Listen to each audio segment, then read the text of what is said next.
नमस्कार। और आप देख रहे हैं कमोडिटी निवेश, जहां हम आपको न सिर्फ कमोडिटी बाजार की खबरों से रूबरू कराते हैं बल्कि बेहतर ट्रेडिंग कॉल्स भी हम आपके लिए लेकर आते हैं। हमारे एक्सपर्ट्स कमोडिटी बाजार से जुड़े आपके सवालों के जवाब भी देते हैं। कोई भी सवाल हो तो आप पूछे। नंबर हमारा आपके स्क्रीन पर, हमारे स्क्रीन पे फ्लैश हो रहा है, आप अपने सवाल हमें भेजते रहें। नंबर है 9136934058। इस नंबर पर अपने सवाल हमें व्हाट्सएप कर सकते हैं। चाहे तो आप फिर हमारे सोशल मीडिया पेज के जरिए भी अपने सवाल भेज सकते हैं। हमारे दो मेहमान नवनीत दमानी मोतीलाल ओसवाल फाइनेंशियल सर्विसेज से और अजय केडिया कमोडिटी से, ये दोनों मेहमान आपके सवालों के अगले आधे घंटे तक जवाब देंगे। चलिए शुरुआत कर लेते हैं सबसे पहले बुलियन मार्केट से, क्योंकि यहाँ पर जोरदार हलचल है। कल और फ्राइडे के सेशन में जिस तरह की तेजी दिखी थी, वो तेजी पर आज ब्रेक लगा था। हालांकि दिन के निचले लेवल से अगर देखें तो गोल्ड भी अब धीरे धीरे यहाँ पर रिकवरी के मूड में दिख रहा है। अब सिर्फ 100 रुपए की गिरावट बची हुई है और चांदी जो अब मिड सेशन में 500 रुपए तक की गिरावट दिख रही थी, अब गिरावट सिर्फ 200 रुपए की है, यानी अच्छी रिकवरी लोअर लेवल से आ रही है। केडिया जी, क्या लग रहा है, ये रिकवरी शाम के सत्र में बढ़ने वाली है या फिर से बाजार पर दबाव बनेगा? नमस्कार विश्वनाथ जी।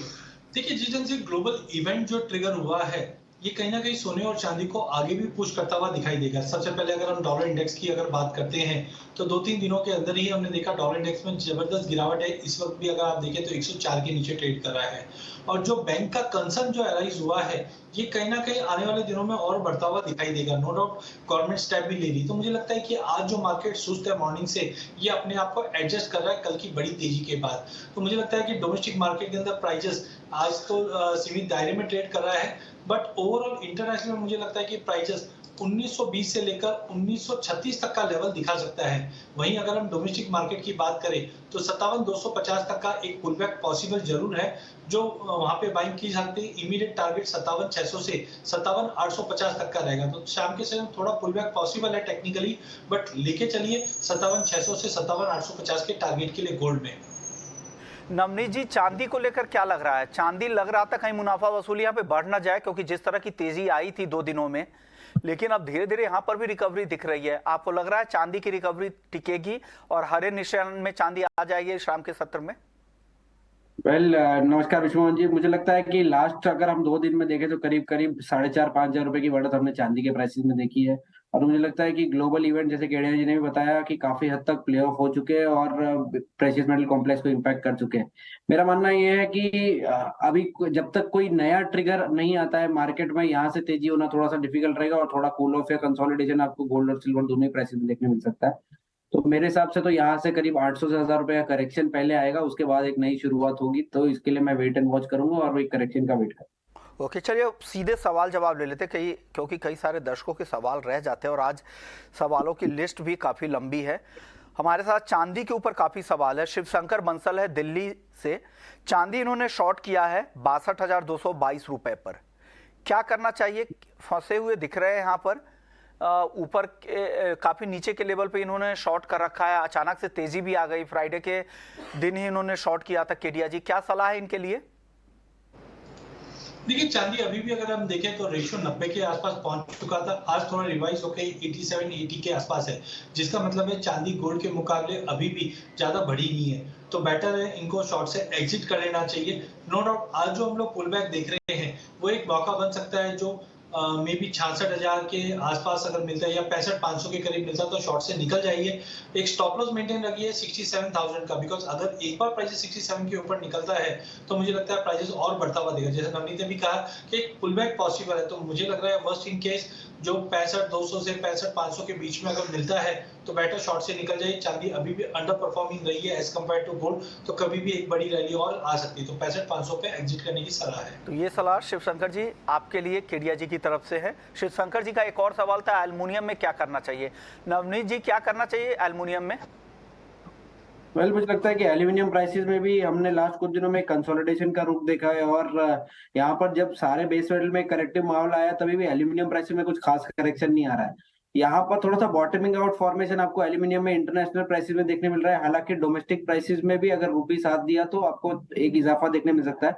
बाय करने की स्ट्रेटेजी रहेगी, करीब करीब 4 से 4.5 रुपए की बढ़त अगले 1-2 दिनों में देखने मिल सकती है एल्यूमिनियम प्राइसेस। अगले दर्शक हैं उनका सवाल कॉपर पर है। क्रिश हैं, कॉपर में क्या करें। और दूसरी दर्शक है किरण है लुधियाना से, उनका भी सवाल कॉपर पर ही है, इन्होंने शॉर्ट कर रखा है 751 पर। केडिया जी क्या करना चाहिए। एक दर्शक है जिन्होंने शॉर्ट किया है 751 पर और दूसरे दर्शक को रणनीति जाननी है कॉपर के लिए। ओवरऑल अगर हम कॉपर की बात करें तो ट्रेंड वैसे देखा जाए तो साइडवे टू नेगेटिव, बिकॉज जिस ढंग से ग्लोबल मार्केट में कंसर्न्स स्टार्ट हुए हैं ये थोड़ा लंबा चलने वाला है। लेकिन ज्यादा प्राइसेस में बड़ा फॉल इसलिए नहीं आ रहा है क्योंकि चाइना कंटिन्यू कोशिश कर रही है स्टिमुलस देकर मार्केट में डिमांड क्रिएट करने की। तो इसकी वजह से कॉपर 765 से लेकर 740 के जोन में ही ट्रेड करता हुआ दिखाई देगा।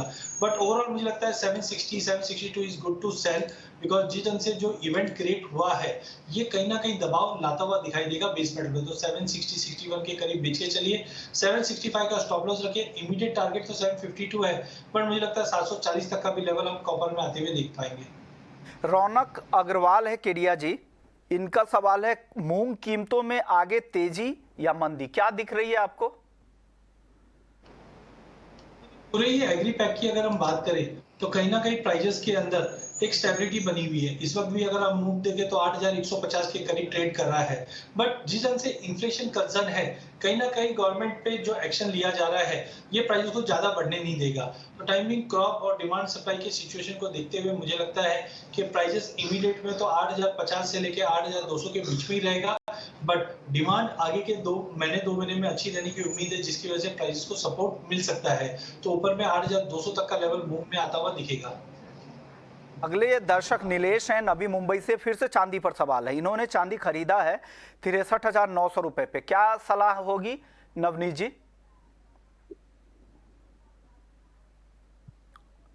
नवनीत जी आपसे सवाल था, इन्होंने खरीदा है 63,900 रुपए में, क्या करना चाहिए इनको।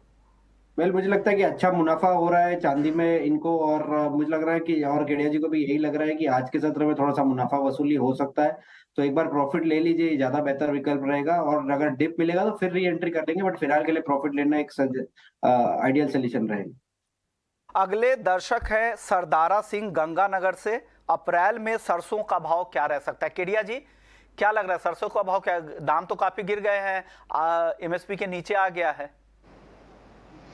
बिल्कुल मुझे लगता है कि अभी भी सिनेरियो खराब ही है कि ग्लोबल अगर हम पूरे एडिबल ऑयल कॉम्प्लेक्स की बात करें तो सप्लाई इस बार ज्यादा रहने वाला है। डोमेस्टिक मार्केट में भी इस बार प्रोडक्शन काफी अच्छा रहा है। रिसेंटली हमने जो अभी मीट भी होते हुए देखा, वहां पे देखा यील्ड का कंसर्न जरूर था मार्केट के अंदर, बट क्रॉप साइज को देखते हुए मुझे लगता है प्राइसेस में फर्दर गिरावट बढ़ सकती है। 5500 के नीचे मुझे लगता है प्राइसेस कहीं ना कहीं जाकर 5200 5150 तक का भी लेवल आ सकता है। तो बेटर अगर हाथ में माल है तो इसको एग्जिट करना चाहिए। पूरे ही एडिबल ऑयल पैक में चाहे सोयाबीन की बात करें चाहे मस्टर्ड की बात करें, मुझे गिरावट कंटिन्यू लगती है। अगले महीने 1.5 महीने में और गिरावट बढ़ेगी। तो बेटर है अगर लॉन्ग पोजीशंस है फिजिकल में या ले रखा है तो उसको निकालने की चेष्टा कीजिए, मार्केट में गिरावट बढ़ सकती है। अगले दर्शक हमारे साथ जिग्नेश हैं जूनागढ़ से, जिंक मिनी इन्होंने 259 रुपए पे शॉर्ट किया है, क्या करना चाहिए नवनीत जी। जिंक में हमको लगातार दबाव का माहौल देखने मिल रहा है, और पर ये भी बात सही है कि 260 258 के नीचे भी जिंक का टिकना थोड़ा सा डिफिकल्ट हो रहा है। मेरा मानना ये है कि 265 के आसपास अगर जिंक मिले तो ये एक बार प्रॉफिट बुक कर सकते हैं और वापस वहां पे सेलिंग सिंक में आ सकते हैं। बट फिलहाल के लिए 258 on the lower side, 265 on the higher side, यही रेंज में अगले कुछ दिनों में कारोबार होता हुआ नजर आ रहा है। केडिया जी एक और सवाल है जिंक पर ही, इसके बंसल साहब है ग्वालियर से, जिंक क्या नीचे की तरफ 250 रुपए तक आ सकता है। देखिए एज ऑफ नाउ जो अनसर्टेनिटी बनी हुई है उसकी डेप्थ कितनी और बढ़ेगी, बिकॉज हमने 2008 में भी देखा था जब ये ऐसा फाइनेंशियल क्राइसिस हुआ था, वो लंबा चला था। तो टाइमिंग मुझे लगता है जिस जब से कच्चे तेल में गिरावट है, बेस मेटल में, इकोनॉमी में संभालने की कोशिश कर रहा है चाइना, बट अभी भी नंबर्स इतने लुक्रेटिव नहीं है। तो डेफिनेटली जब तक ये 270 या 268 के ऊपर होल्ड नहीं करता है, हाई पॉसिबिलिटी के 254 250 तक के भी लेवल हम जिंक में आते हुए देखेंगे। तो टाइमिंग बेस मेटल में थोड़ा सा मुझे लगता है कि अगले 1-1.5 महीना कंसर्निंग रहेगा। डिमांड साइड भी तो दबाव बढ़ सकता है, जो 252 254 के जोन में ज्यादा हुआ दिखाई देगा। केडिया जी आपसे सवाल है विनय कुमार रोहतक का, हरियाणा से, क्रूड और एनजी में ऑप्शंस का ट्रेड पूछ रहे हैं, है सर आपके पास कुछ। बिल्कुल, अगर हम सबसे पहले कच्चे तेल की अगर बात करें तो कच्चे तेल में बार में प्राइसेस लोअर लेवल से उठने की कोशिश करी, बट कंसर्न है। तो ऐसे टाइम पे हमें कॉल बैक स्प्रेड का यूज करना चाहिए। तो करंटली अगर हम कच्चे तेल की अगर बात करते हैं तो प्राइजेस 6000 के करीब है। तो यहाँ पे आपको 6000 का एक कॉल सेल करना है और 6200 का 2 कॉल लेना है, जिसके चलते अगर मार्केट 6200 के ऊपर निकल के वापस 6500 की तरफ आता है, क्योंकि सप्लाई कंसर्न है, तो बेनिफिट मिलेगा। तो 6000 का कॉल 156 रुपए का है और 6200 का जो कॉल है वो 67 का है। तो ज्यादा करके आप देखोगे तो नो कॉस्ट स्ट्रेटेजी है, क्योंकि जब आप 6000 का कॉल बेचोगे तो 156 रुपया मिलेगा और 65 रुपए के 2 कॉल लोगे तो 130 रुपया लगभग आपको देना पड़ेगा। तो जेब में 20 रुपया आएगा भी और प्राइसेस अगर 6200 के ऊपर निकला तो इसमें अच्छा मुनाफा भी बनेगा। तो एक कॉल बेचकर 2 कॉल लेना चाहिए, जिसको कॉल बैक स्प्रेड कहते हैं। ओके, तो ये स्ट्रेटजी के साथ आप ऑप्शन में काम कर सकते हैं। संतोष हैं महाराष्ट्र से, सोने की चाल अगले 3 महीने तक कैसी रहेगी? क्या लग रहा है नवनीत जी, 3 महीने का ट्रेंड कैसा दिख रहा है सोने का? पिछले 2 दिनों में करीब करीब 2500 पॉइंट का मूवमेंट आया, तो 3 महीने की चाल पकड़ना विश्वमोहन जी काफी डिफिकल्ट हो गया है, क्योंकि काफी सारे मूविंग पार्ट्स है at this point. Macro economics की अगर हम बात करें तो बट शॉर्ट टर्म में मुझे लगता है कि फिर से करेक्शन का माहौल गोल्ड में आ सकता है। करीब करीब 700-800 पॉइंट की गिरावट आ सकती है, यानी प्राइसेस फिर से 56,500 के आसपास आ सकते हैं, 56,500 के आसपास। वहां से आप नई तेजी शुरुआत होगी, जो कि प्राइसेस को 58-59 तक ले जा सकते हैं। तो इवेंचुअली बाय ऑन डिप्स की स्ट्रेटेजी रहेगी, पर यहाँ पर नहीं, 700-800 पॉइंट का करेक्शन के आसपास डिप पे बाई। ओके, अगले दर्शक है महावीर है बेंगलुरु से, कॉमिक्स गोल्ड $1950 तक जाएगा क्या लग रहा है केडिया जी? बिल्कुल, जिस ढंग से हमने देखा था कि पिछले साल 4.5% का इंटरेस्ट रेट हाइक हुआ था तो $450 की गिरावट आई थी। बट इस वक्त हमने देखा था कि खाली 0.5 से रेट हाइक की बातें हो रही थी और हमने 170 पॉइंट की गिरावट देखी, तो वो रिवाइज हो चुका है। मुझे लगता है 1922 का इंपॉर्टेंट हर्डल है। अगर ये ब्रीच हो जाता है तो हम 1965 से 1970 तक का भी लेवल देख पाएंगे। तो बिल्कुल जब तक 1870 के ऊपर प्राइसेस होल्ड है, आप 1890 के करीब लेके चलिए। ट्रेंड बिल्कुल पॉजिटिव है, जो 1922 का लेवल तोड़कर 1965 तक का लेवल आराम से दिखा सकता है। ओके, अगले दर्शक है प्रशांत है आसनसोल से, क्रूड इन्होंने शॉर्ट किया है 6,439 रुपए में। क्या करना चाहिए प्रशांत को नवनीत जी? क्रूड प्राइसेस में काफी मुनाफा हो रहा है इनको, करीब करीब 300 पॉइंट से ज्यादा का मुनाफा इनको क्रूड ऑयल प्राइसेस में अभी हो रहा है। और मुझे लगता है कि अगर वापस 6110 के ऊपर क्रूड के प्राइस नहीं जाते तो आपको 5950 5900 तक के स्तर भी देखने मिल सकते हैं। तो फिलहाल के लिए अपनी पोजीशन 6110 के आसपास ट्रेल करके छोड़ दीजिए, और आपको 5950 56,900 जब मिले तो अपनी पोजीशन कवर कर लीजिएगा। ये ट्रेड काफी प्रॉफिटेबल साबित हो सकता है इनके लिए। चलिए अब कुछ मॉनसून का अपडेट ले लेते हैं। मॉनसून या मौसम का अलर्ट क्या है, अलग अलग राज्यों को लेकर क्या अपडेट्स आ रहे हैं, बट बताने के लिए हमारे साथ आईएमडी के वरिष्ठ साइंटिस्ट आरके जेनामणि साहब हैं। जेनामणि साहब, आपको सबसे पहले बहुत बहुत स्वागत आपका। क्या लग रहा है सर, अगले एक हफ्ते तक के लिए किन राज्यों में आपको लग रहा है कि बारिश हो सकती है, ताकि किसान उस हिसाब से तैयारी करे, क्योंकि कटाई का समय चल रहा है। 40% तक गेहूं की कटाई हो भी चुकी है एमपी वगैरह में, और कई राज्यों में तेजी से बढ़ने वाले। तो क्या तैयारी करनी चाहिए, क्या अलर्ट है मौसम को लेकर सर? देखिए, जो हमारा मेनली जो विदर्भ, तेलंगाना और मध्य प्रदेश का पार्ट है और इवन मराठवाड़ा है, तो जहाँ वेरियस जो जैसे बताया आपने, जो रवि का जो क्रॉप है ऑलमोस्ट जो राइपनिंग है या हार्वेस्टिंग है, तो इसको जो हमारा वार्निंग है मेनली 16-17 तारीख का जो है मतलब होगा, मतलब थंडरस्टॉर्म भी होगा, बारिश भी होगा, वेट स्पेल है सेंट्रल इंडिया में। तो इसलिए हम लोग आज ऑरेंज अलर्ट भी दिया 16-17 के लिए, और उसके साथ साथ ये ओले भी गिरेगा। तो ये सबको देखते हुए तेलंगाना भी है, छत्तीसगढ़ भी है, तो ये सबको देखते हुए हमने भी ऑरेंज अलर्ट जारी किया। अभी उसी को हम अपडेट करा रहे हैं, और आगे भी जैसे उत्तर पश्चिम भारत, जो पंजाब, हरियाणा, ये सब का भी 17-18 से फिर शुरू हो रहा है, एक स्पेल शुरू हो रहा है। बट अभी जो हम कंसंट्रेट कर रहे हैं 16-17 जो है सेंट्रल इंडिया, ये सब पार्ट में जो बताया मैं दोबारा बोलता हूँ, मध्य प्रदेश, तेलंगाना, विदर्भ एंड छत्तीसगढ़, तो यही है मेनली। और हीट वेव का तो कोई ऐसे कंडीशन नहीं बन रहा है। मार्च में तो हार्डली कहीं हुआ देश में, और अगले 7 से 10 दिन तक तो मेनली जो आ रहा है वेस्टर्न डिस्टर्बेंस एक आ रहा है। अभी ऑलमोस्ट आज भी दक्षिण राजस्थान में थोड़ा बहुत फुट रेन होगा। आगे जैसे 16-17 में हो रहा है, ये WD जैसे जाएगा, सेकंड भी आ रहा है 16 को, अगेन थर्ड भी आ रहा है, समथिंग लाइक दैट। तो WD तो अभी एक्टिव आ रहा है, तो मार्च में तो कोई चांस नहीं है ज्यादा कोई हीट वेव डेवलप होगा, रादर मोर रेन होगा अभी सेकंड हाफ ऑफ द मार्च में। तो इसलिए Heat हम wave- मोर वरीड है भाई, जो हमारा किसान भाई है वो ठीक से एडवाइजरी हमसे ले, और जैसे बिल्कुल आप बताया जहाँ जहाँ क्रॉप हार्वेस्टिंग हो गया उसको ठीक से मतलब खेत से लाए और घर में ठीक रखते हैं, बस ओके, यही तो- हमारा मेन। तो कुल मिलाकर हीट वेव की संभावना नहीं लग रही है आपको नहीं, मार्च हीट के वेव का महीने? तो बिल्कुल आप देखेंगे तो थोड़ा बहुत ये बम्बई आसपास हुआ, 1-2 दिन गोवा में हुआ, और कुछ कोस्टल कर्नाटक में हुआ था, और बाकी भारत में तो कहीं है ही नहीं। ओके, चलिए, यानी और आगे भी कम तो से कम हम 10 एग्री दिन बेल्ट का में जो- उस तरह की स्थिति नहीं बन रही है। सर, अब अल नीनो की बात कर लेते हैं। अल नीनो को लेकर इतनी रिपोर्ट आ रही इंटरनेशनल एजेंसी की तरफ से। आप लोग, हालांकि पहले भी आपके डीजी साहब से बात हुई थी तो उन्होंने कहा था कि अप्रैल तक स्थिति और साफ होगी। क्या कुछ ताजा अनुमान क्या है, क्या लग रहा है अल नीनो कब तक एक्टिव हो सकता है? एक्चुअली एल नीनो का तो आज you know that El Nino का जो प्रेडिक्शन है वो अप्रैल सेकंड हाफ में जब आएगा तब उसकी जो कुछ स्टील रहेगा। अभी बात ऐसे ही सब स्पेकुलेशन है। I don't think IMD is endorsing anything. IMD का जो अप्रैल में आएगा long range forecast, that only we have to wait. And honestly why should I मतलब we should tell something which are not correct actually, है ना। कि मतलब अप्रैल तक आप सही अनुमान देंगे? ऐसे है ना, कुछ बोले जो करेक्ट निकले, ठीक है ना। बीच में जैसे हीट वेव कर लेके हाई भी हुआ था, बट वी टोल्ड कि let us wait, things are getting transition and we are not getting a clear signal as such, so that is the way। मौसम का पूर्वानुमान भी उसी समय आ जाएगा?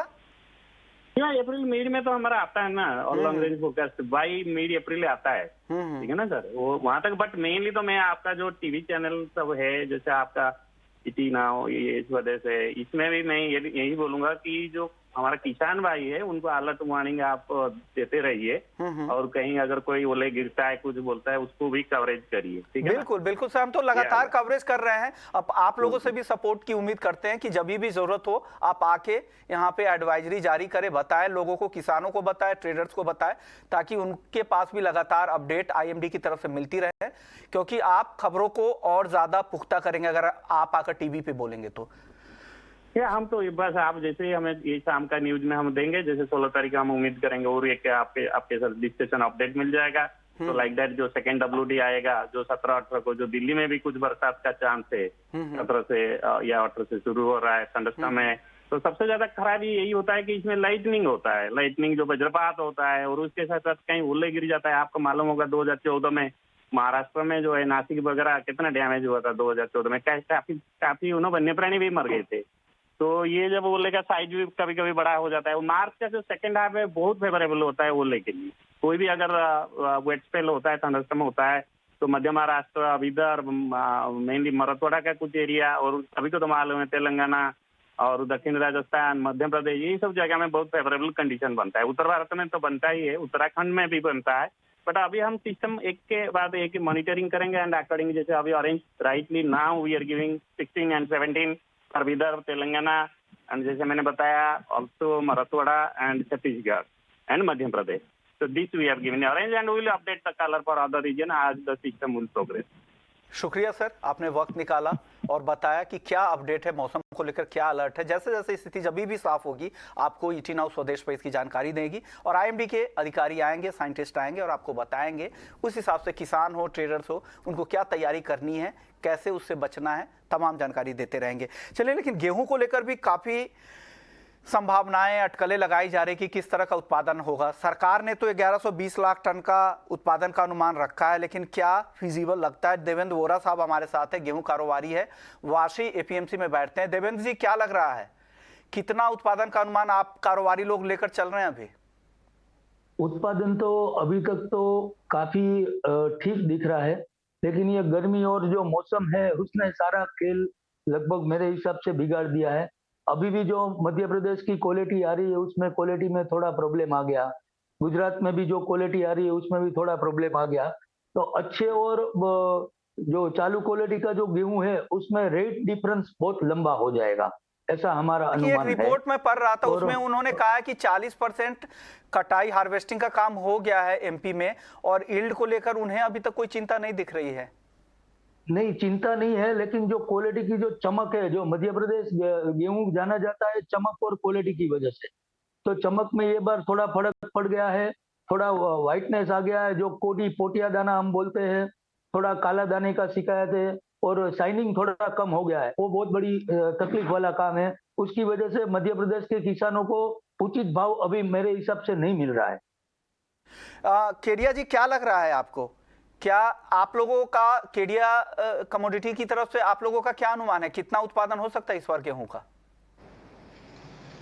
देखिए, एज ऑफ नाउ अगर हम देखें तो जिस ढंग से हीट वेव की वजह से जो थोड़ा नुकसान हुआ है उसका एक इम्पैक्ट जरूर पड़ रहा है, बट एक्चुअल नंबर्स पे अभी तक हम लोग वर्किंग कर रहे हैं। बट ओवरऑल मुझे लगता है कि जो हीट वेव की वजह से थोड़ा सा ड्रॉप है, बट इतना ज्यादा एक्स्ट्राऑर्डिनरी नहीं दिख रहा है। नो डाउट गवर्नमेंट ने पहले ही इस चीजों पे एक्शन जो लिया है उसकी वजह से प्राइस थोड़ा जरूर दबाव में है, बट जो नंबर्स है उस पर थोड़ा सा आकलन करना अभी बाकी रहेगा, क्योंकि अभी भी वेदर में जो चेंजेस बताया जा रहा है उसका भी इम्पैक्ट अभी फर्दर यील्ड पे पड़ता हुआ दिखाई देगा, क्योंकि क्रॉप अभी हार्वेस्ट के लिए बिल्कुल तैयार है। और ये वीक के अंदर ही खास करके महाराष्ट्र, गुजरात और एमपी के बेल्ट में अगर हम देखें तो मौसम काफी खराब होता हुआ दिखाई दे रहा है, तो रिव्यू करना बहुत जरूरी है।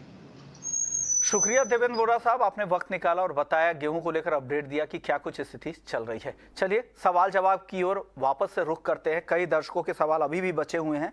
पवन है हिसार से, एग्री मार्केट पर सवाल है। धनिया इन्होंने खरीद रखा है। केडिया जी, आपसे सवाल है, 6,880 रुपए में भी खरीदा है, ऊपर में 7,200 के आसपास भी खरीदा है। क्या लग रहा है, इन्होंने सही किया है इस भाव पर खरीद कर? देखिए, जिस ढंग से प्राइजेस में 10,000 से गिरावट ली है तो ये भाव काफी अच्छा जरूर है, बट अभी भी आवक का जो दबाव है उसकी वजह से मार्केट उठ नहीं पा रहा है। बट यहाँ पे अगर 6800 6900 पे लेके रखते हैं और महीना भर थोड़ा सा होल्ड करते हैं तो मुझे लगता है बेस्ट प्राइस है, बिकॉज सीजन के काफी लोअर लेवल्स पे है हम लोग, और जो इंपोर्ट की वजह से दबाव था वो अब ऑफसेट होता हुआ दिखाई दे रहा है। तो टाइमिंग ये बने रह सकते हैं, बट जो बड़ा जंप आएगा वो 7,100 के ऊपर लग रहा है। जो 7500-7600 का लेवल आएगा वो मार्च के बाद दिखाई दे रहा है, क्योंकि अराइवल प्रेशर की वजह से हायर साइड पे प्राइसेस दबाव ले रहा है। तो करंट लेवल पे जो माल लिया है उसको बने रही है। संदीप है फारूकाबाद से, ये पूछ रहे हैं कि चांदी खरीदे या बेचे, क्या करें नवनीत जी? वेल, चांदी मुझे लगता है कि 4-4,500 रुपए की बढ़त ऑलरेडी दिखा चुकी है और यहाँ से कूल ऑफ वारंटेड है। करीब करीब 800,000 पॉइंट का करेक्शन आएगा तब खरीदेगा। फिलहाल के लिए आप 800,000 पॉइंट के फॉल के लिए बेच सकते हैं। जमील भाटी चूरू राजस्थान से, क्रूड और एनजी किस भाव पर खरीदें या बेचे नवनीत जी? वेल, नेचुरल गैस मुझे लगता है कि एक अच्छा करेक्शन दिखा के एक अच्छा बॉटम कल 210 के नीचे 205 के नीचे का लेवल बना के घूमता हुआ नजर आ रहा है। तो फिलहाल करंट लेवल के आसपास या 212-15 के आसपास जब भी मिले आप बाय कर सकते हैं। आप 225-230 तक के टारगेट दे सकते हैं। तो natural gas buy on dips का मार्केट है। क्रूड ऑयल प्राइसेस में मुझे अभी वो कन्विक्शन नहीं आ रहा है बाय करने के लिए। मुझे लगता है कि 5950 तक के स्तर भी आपको देखने मिल सकते हैं, जो कि करीब करीब 70-80 पॉइंट यहाँ से नीचे है। तो फिलहाल वेट करना चाहिए क्रूड ऑयल प्राइसेस के लिए, बट नेचुरल गैस डेफिनेटली ये लेवल के आसपास भी बाय किया जा सकता है। चलिए, शुक्रिया नवनीत जी।